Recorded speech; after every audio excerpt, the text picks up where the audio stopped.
today we're going to look at the synchronisation setup of a pair of generators. This setup would be the same from a G60 to a G125 RS. Both of those ranges of machines, or all that range of machine, will be running on the Deep Sea Electronics 8000 series control panel. We'll be looking at the bus connection setup between the two and the data cable between the two, the MSC, the multi-set communication. We'll also look at some of the switch settings that we need to do across that top control panel between the two machines. So now we'll take a look at the connection of the cables between the machines. So the outlet to the unit you're supplying can be from the connection plugs on the front of this unit, or they can be doubled up across the bus connections on the bus bar. So the next thing we're going to do is connect the bus cables, I've got them routed in place already, onto that bus bar, ready to communicate with the two machines. And we'll then connect the MSC cable in place to connect the data between the two. So I've got the cable set up ready to connect to the bus bar. Obviously ensure that your cables are suitably sized for the application that the machine's running in and for the load that's coming onto the generator. So we've now exposed the bus bars on the machine ready to connect the cable. It's worth noting at this point the generator is isolated, so it's not going to start up, and also the cable's not connected to a load. We now feed those cables through the rubber grommet at the bottom, making sure the cables are neatly traced out. We'll now disconnect the fixing nuts, ensuring that that goes back on with the flat washer and the sprung washer in the correct order. And then tighten those nuts up to the specific torque.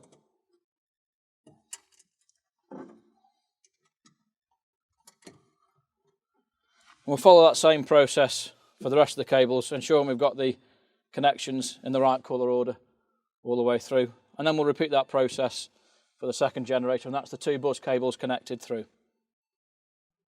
So now we've got the bus bar all connected, ensuring that each one of those cable connections is nicely aligned with the bus bar and they're not twisted over, and during that process you haven't damaged the bus bar itself.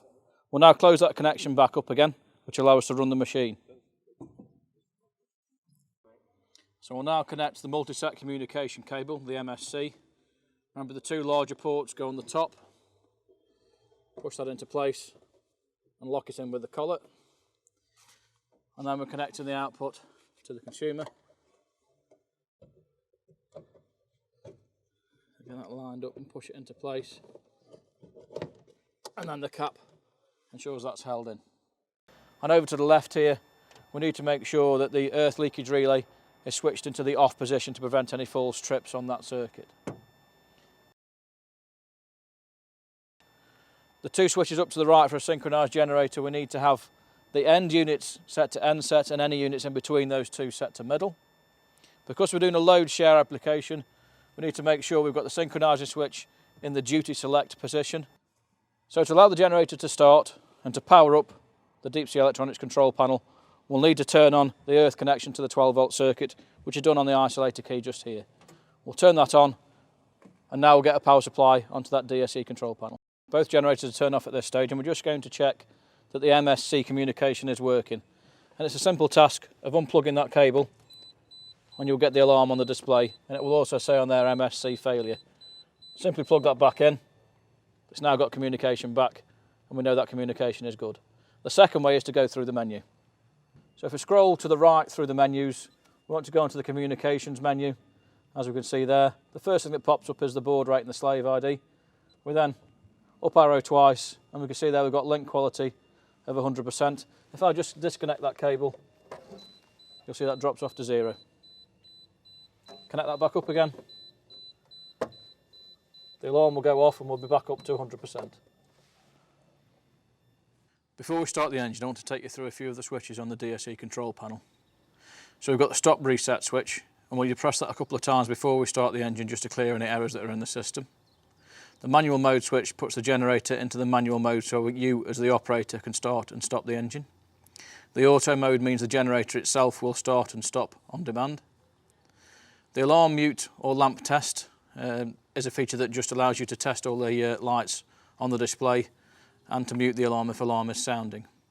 The start button is used in the manual mode to start the engine.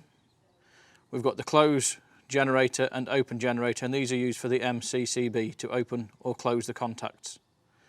We've got the LEDs to the right of the display there, and each one of those has a configurable functionality, And you can see on this machine we've got those 4 identified. To the left of the display we've got the navigation buttons for the menu, and obviously the display itself there in the middle. So we're now ready to do a manual start on the generators in these synchronized sets.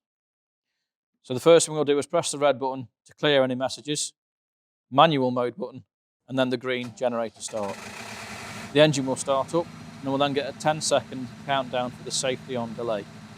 If it's happy during that 10 seconds that there's no issues, it will then allow you to start the generators to synchronize. So the green LED light comes on, we then press the close contactor switch. The contactor will not close at this point, it will then start to synchronize this generator with the other one in the set. You get the synchroscope up here, and now it's trying to align the pulses from the alternators, and once they're all aligned, it will then close the contactor, and we've then got power available. That same sequence of events for the manual start needs to be done with all the generators that are used within these synchronized sets to get them all powered up and all synchronized.